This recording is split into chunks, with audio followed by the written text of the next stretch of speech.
Welcome to Combos from the Couch by Lifestance Health, where leading mental health professionals help guide you on your journey to a healthier, more fulfilling life. Hello, everyone. This is Combos from the Couch by Lifestance Health. I'm Nicholette, and on this episode, I'll be talking with Jared Whitmire, a clinician from one of our Lifestance Oklahoma offices, and he'll be telling us all about psychodynamic therapy. So, welcome, Jared. Great to have you on. Thank you. Thank you. I was thinking a lot about this episode, and I've come to understand that I wonder if a lot of people don't really know that there's so many other types of therapy that clinicians will practice. Like most people probably know cognitive behavioral therapy and maybe even like dialectical behavioral therapy. There's Gestalt, there's humanistic. And so I think this is a great time that you'll be telling us more about another particular therapy, the psychodynamic therapy. So again, welcome. I'm glad you're here. Do you find that too, that people don't always know the differences between the different therapies? Yeah, and I think it's a big thing about therapy because I think there's a tendency, and no fault of the public at all. I think this is something important for therapists to bring kind of greater awareness of is that while we might have talk therapy, there's such an umbrella of Mm. different therapies out there and different approaches to what we do in the talk therapy. And that's a great term, the umbrella for Mhm. it, for sure. So look, we've already started our conversation, but let's have you tell us a little bit about yourself. Okay, yeah, as you said, I'm a therapist here at Lifestance, and I've probably been practicing for, I would say, about 5 to 6 years professionally. I've worked in multiple communities and settings. I think for a while I worked in rural Arkansas. I've worked in the metropolitan area of Greater Boston before coming back here to Oklahoma, where my real roots are. And to speak maybe outside of just professionally, I think I have a tendency to daydream a lot, and I like to speak and talk with others. And most of the time, you could probably find me either in the gym or spending time with my partner, who's I'm always amazed by. She's a wonderful musician and artist. So, just to give you a little glimpse of me and who I am. Oh, that's great. That's great. Thank you. So we're jumping in here. Help us understand what is psychodynamic therapy and how it's different than other traditional forms of therapy, like even psychoanalytic therapy. Right. Yeah, so I think even as we were discussing and progressing this episode before we agreed to meet and talk about this, is it became apparent psychodynamic therapy in of itself as one of the talk therapies is yet another umbrella term that can encapsulate different approaches, but in its essence is another talk therapy, but it does have one huge emphasis, and that is that our we're not always fully aware of our minds, is that there's a great emphasis on there being an unconscious mental life, meaning that there are things or reasons that we do things that are not entirely in our awareness. And I think a big emphasis in dynamic therapy is that the relationship between a therapist and a patient really is at the crux and takes on great significance, not just in there being terms of an agreement and what we agree to work on, but the relationship itself is a testing ground, a window, an observational space where we can better come to understand ourselves. And what goes on in that relationship really takes on a great significance in this therapy. And I would say that it's probably at the heart of it, along with there being kind of this that there's things that we don't seem to always fully understand or know about ourselves. You know, what makes me think of the unconscious when you mentioned that, I think of undergraduate intro to psych, they'll do the old iceberg analogy where Yeah, yeah, above the water, the iceberg, you're only seeing part of it. And that's like what maybe we're conscious about in our lives. And then underneath with icebergs, the majority of the iceberg is below the sea level there. And that's really where a lot of what we would see at the unconscious. So do you remember learning it that way as well yes, yes. initially? I think that there's a good chance that if people listening, if they were to Google unconscious, the first image or so on there, you probably would see that iceberg. But that is a good representation in a traditional understanding. And also your question kind of brings me back to that first question you asked me is that There is a difference between psychodynamic and psychoanalytic, where I would say that the big differences there are that psychoanalytic is more of an intensive treatment and one that, you might be going to see your therapist 4 or 5 times a week, whereas dynamic therapy, while it has its roots in psychoanalytic thought, really is 1 or 2 times a week. But yes, that unconscious image, it brings awareness that there are things that we don't fully know. And to be honest with you, I rarely even when I'm working with patients, I don't necessarily say, "Oh, this is something unconscious." I might Okay. if we're talking to someone, we might just be curious about things and see, this seems like something could be here. Maybe there's something here, but it's always done in the realm of this relationship. And it's not this kind of hard authoritarian stance of you're not aware of this and this is what it is."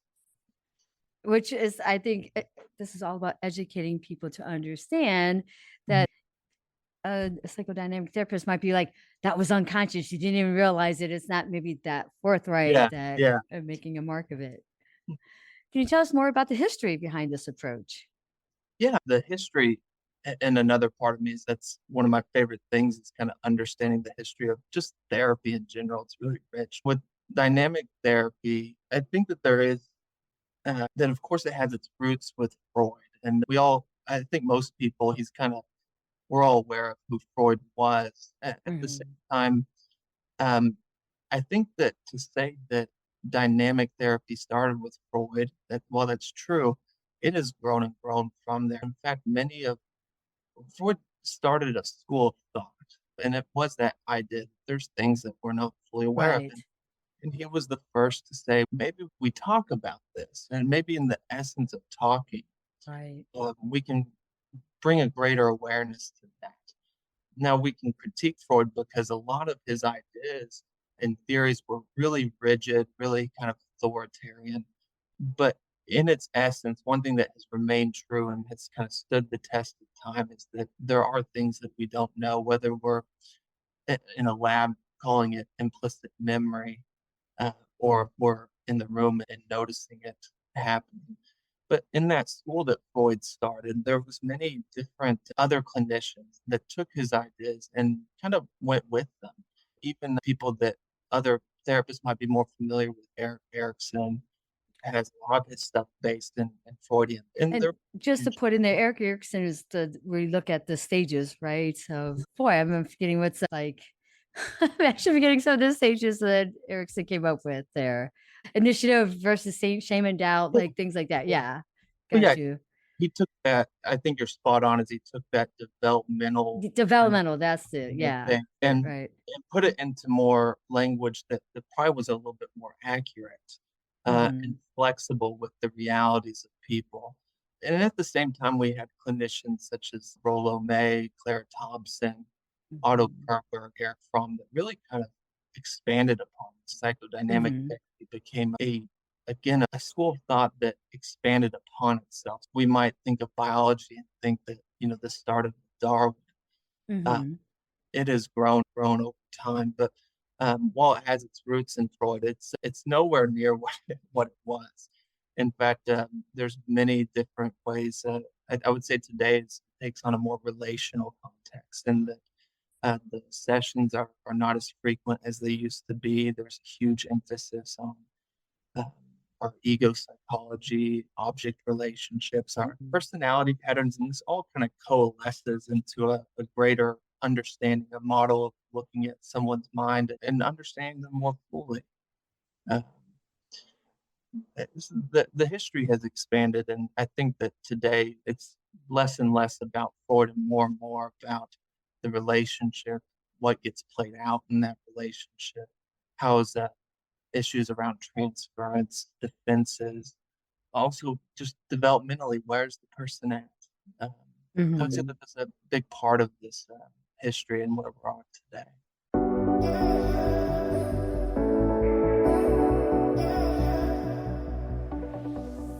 I do think this is such an important approach. And I find that maybe a lot of psychotherapists coming out with their education maybe don't get exposed a lot to more than just an introduction to this approach. I think a lot of the emphasis I see is more like on the cognitive behavioral therapies and things like that. But I think this is approach that is very important and very helpful. Hey, can you share with us some of the research behind the approach? Yeah, no, and I think that you're absolutely right. I think that CBT is a big emphasis in today, and whether we're calling something a schema, which is a huge concept in CBT, or if Mhm. we're calling it a transference. But Can you go on yeah, a little bit more? I know we're going to talk about transference. Can you just talk a little bit more of what a schema is for those who might have never heard that term before? yeah, of course. To say what transference is, it's not something that occurs solely in therapy. And I think transference can be looked at and examined at in therapy. But to say what transference is, I think it's specifically referring to the activation or pre-existing expectations, templates, scripts, fears, and desires that we might bring to us or with us into the therapy. I like to say to I relatively start most of my therapy sessions in the same way when I'm beginning with someone. I start in the same, what's on your mind? And one thing that you can notice and where we see transference is that people come into therapy with no other knowledge of you or of who you are, but it becomes apparent as the therapist that you might represent radically different people in the patient's mind. It with transference, at least in dynamic therapy, that is the treatment.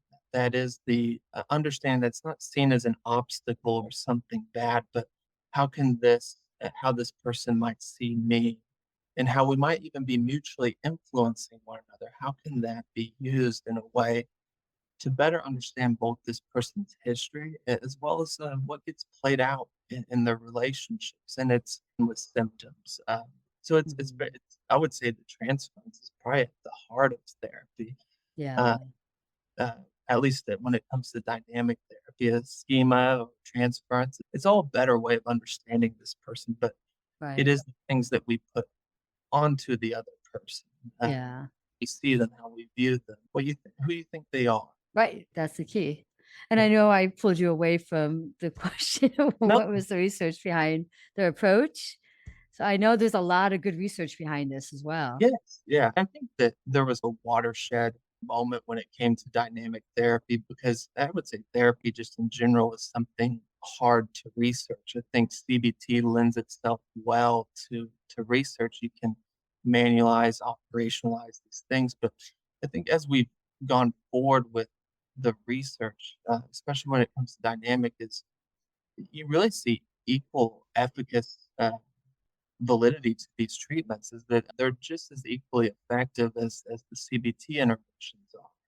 And I think that one thing that has puzzled researchers and is just that most treatments have that dodo bird effect, is they are kind of producing similar outcomes. And it's so the question now seems to be what makes these treatments that are maybe different in their approach, but what makes them equally effective. But to be specific to dynamic therapy, there has been attempts to manualize and operationalize these types of therapies. I think that there's a lot of good research coming out of people like Frank Yeomans, whether we're talking about transference-based psychotherapy, which is a manualized form of this approach, and it's specifically being used with those with personality disorders. It seems really effective there. Or if we're talking about mentalization-based therapy, which is another type of dynamic therapy, Hmm, which has shown really good research in terms of people with borderline level of functioning and okay. increasing their level of reflective capacity.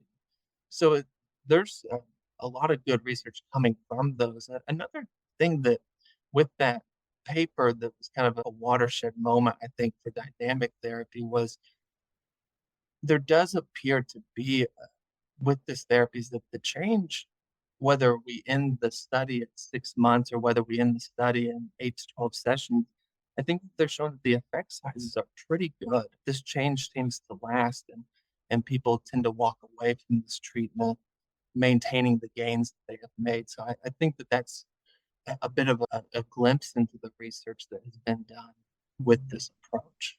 And it appears to look good. Just Yes. therapies that are doing well as well. Yeah, definitely sounds like the research is there for sure.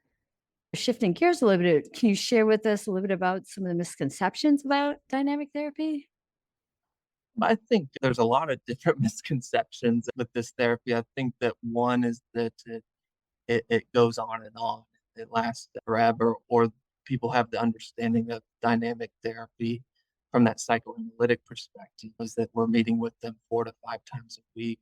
I will say that, it's not without merit that therapy and maybe even dynamic therapy does last longer, but interestingly, I think that's true for most therapies. And I think there was Mhm. a consumer report that was done that was a bit different. It asked directly patients what their thoughts and feelings about the change that occurred in therapy. And outside of the 8 to 12 sessions that we see that we want to manualize the therapies, that real change across all modalities appeared to occur again at that 6-month mark. So I think that while therapy and maybe psychodynamic therapy has an idea that it lasts a long time, I think that there's growing evidence that a lot of therapies, at least when done in the real world with real patients, seems to last 6 months to Yeah, or it's a long. key point. Yeah, and Definitely a key point. I Mhm. think that even in that consumer report, people, it, what I like about that and the research perspective is it's asking patients' perspectives on what meaningful change look like for them. Right. And sometimes that isn't just the symptoms. It might mean that they are living life a bit more freer, that they feel more in control, or that they've come to know themselves better. Is that they have more what a dynamic concept is self cohesion. They see themselves more fully, and I think that's an important thing. Is that just as much as we should be focused on symptom reductions, and that's what we do in research. That I think it's true that people come to therapy for a number of different reasons that might not just be solely focused on where are my symptoms at today. Tell some more about its value and the benefits. Yeah, the value and benefits with this approach, I think, kind of gets at what I said. The end of that is, I think, at its core, and something I've heard either through reading dynamic literature or other people that practice this approach, is that at its core is kind of an ethos of emotional honesty. It's very hard to come into contact with ourselves sometimes. There seems to be things that not only we don't know, but we might not necessarily want to know about ourselves. And that's another concept of defense. But I think one of the values, again, being that honesty, is that over time in this therapy, the things that might appear frightening to us that might be giving rise to our symptoms as we feel safer and safer within ourselves, that what was maybe scary can be understood and observed. Um, I don't know if I fully answered your No, question. that's actually a perfect question to that, to feel safer within ourselves. Some people I do, especially if there's a history of trauma and things like that, just being in with sitting in their emotions or sitting within themselves can feel very unsafe. So I think that's a great way of how you just described it to help someone kind of lead themselves to just feeling safer within. Yeah, yeah.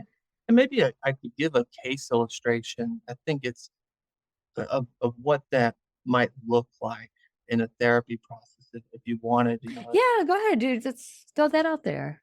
yeah. So let me think off the top of my head, kind of what that might look like, or if a patient is coming into therapy, we might start by doing a dynamic therapy by getting kind of a shared understanding of why he's here and what he wants to figure out. And as usual, and what most clinicians will say is there's a mixture, and this patient has a mixture of depressive and anxious symptoms, maybe outside of his career he has had success. He's had success both within his career, but recently he's had a mixture of depressive and anxious symptoms. He hasn't been able to go to work, let alone socialize with others.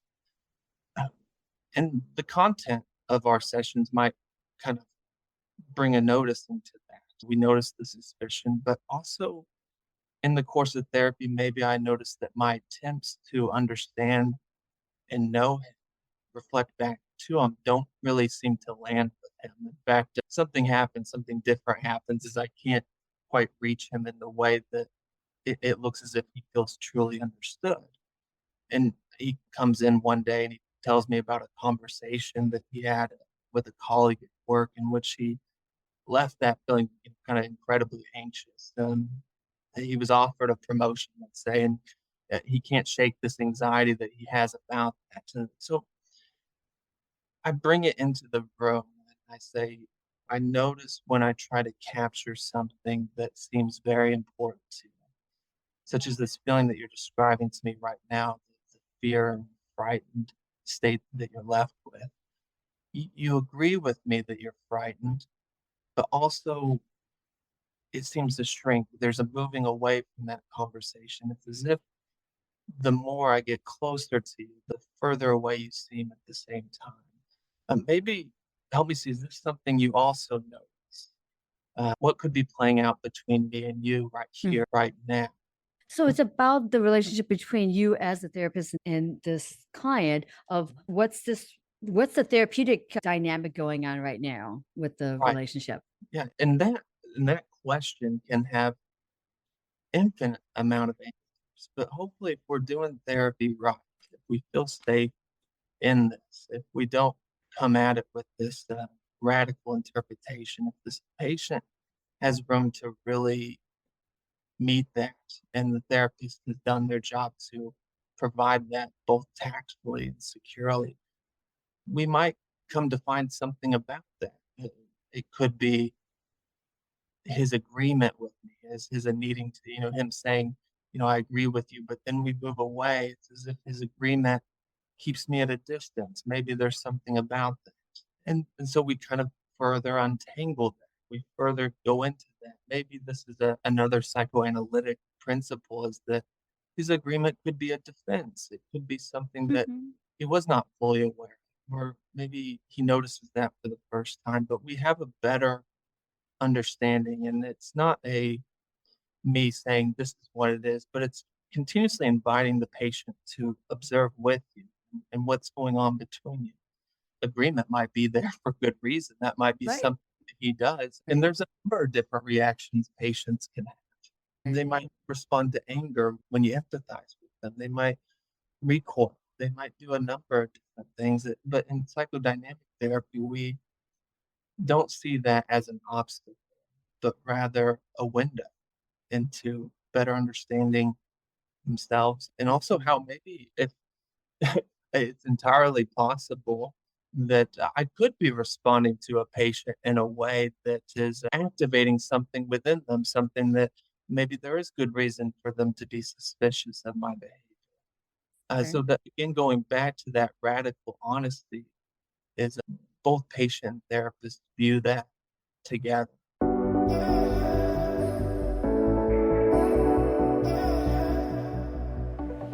Can you give us some other specific strategies?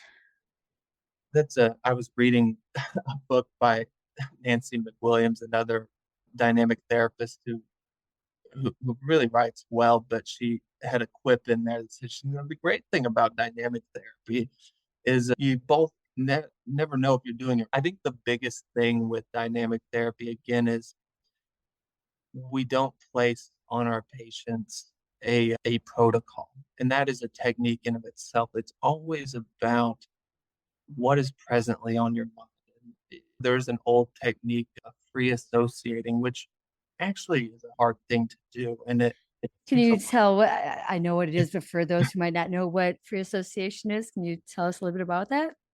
It's an exercise where you go to your mind and say, regardless of how incidental or ridiculous things seem, that it's whatever comes to your mind.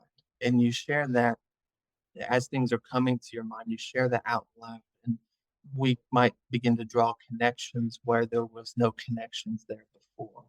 Mm. So that's a specific technique that is sometimes used. And and sometimes not. But at the ethos of this therapy is always a growing comfortability with whatever might be on your mind is shared in a way that we can begin to mutually explore it. Free association is a technique, and I encourage people to try it sometime. It's really hard to get to a place to be able to do that, but it can be a very valuable asset to.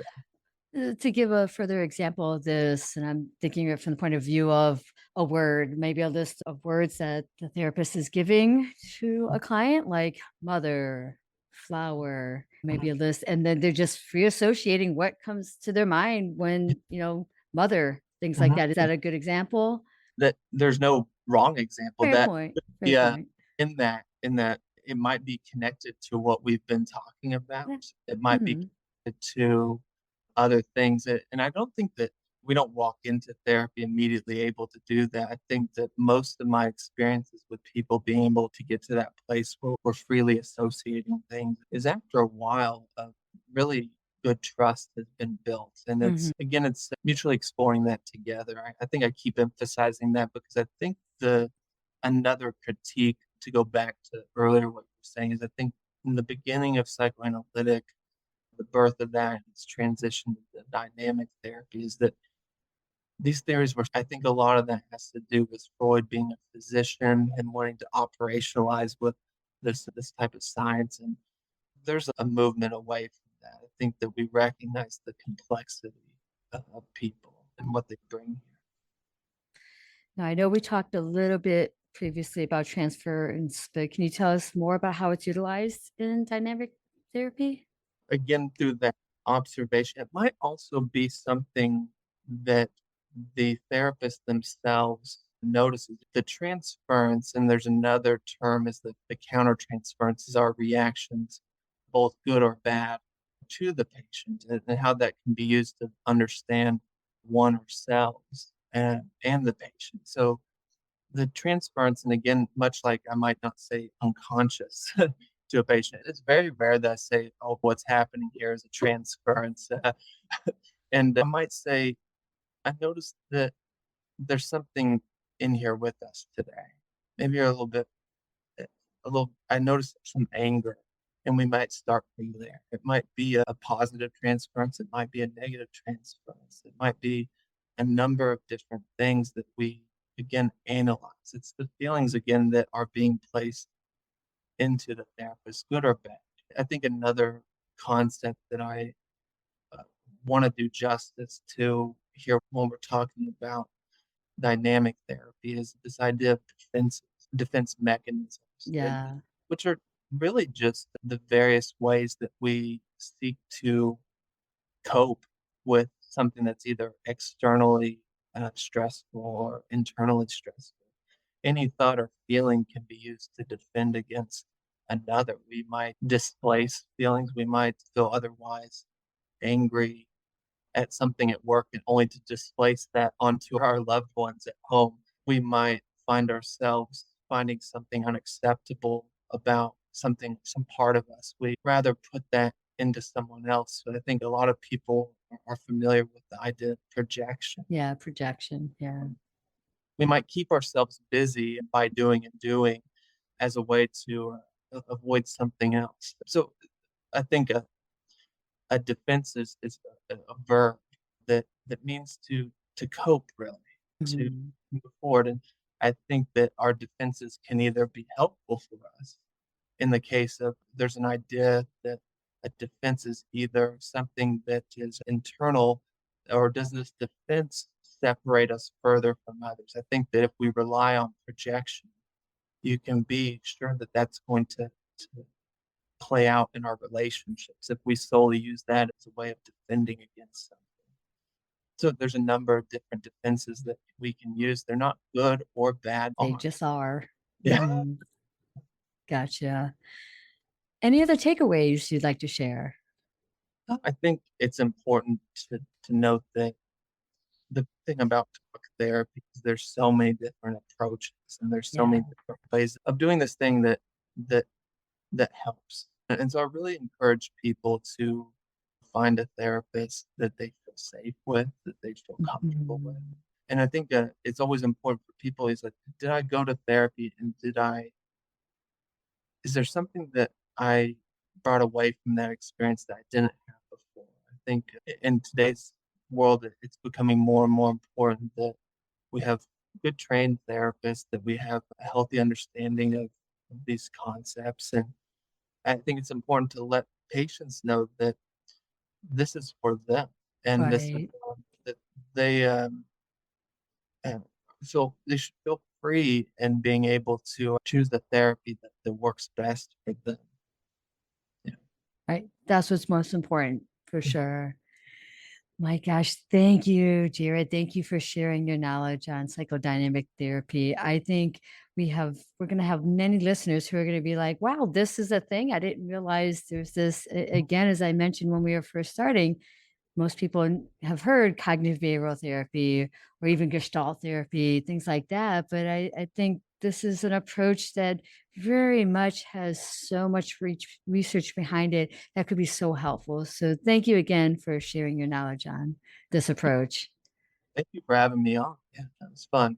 Yeah. Welcome. I'm always glad to talk about it. I would also like to thank the team behind the podcast: Jason Clayton, Chris Kelman, and Juliana Whitten. Take care, everyone.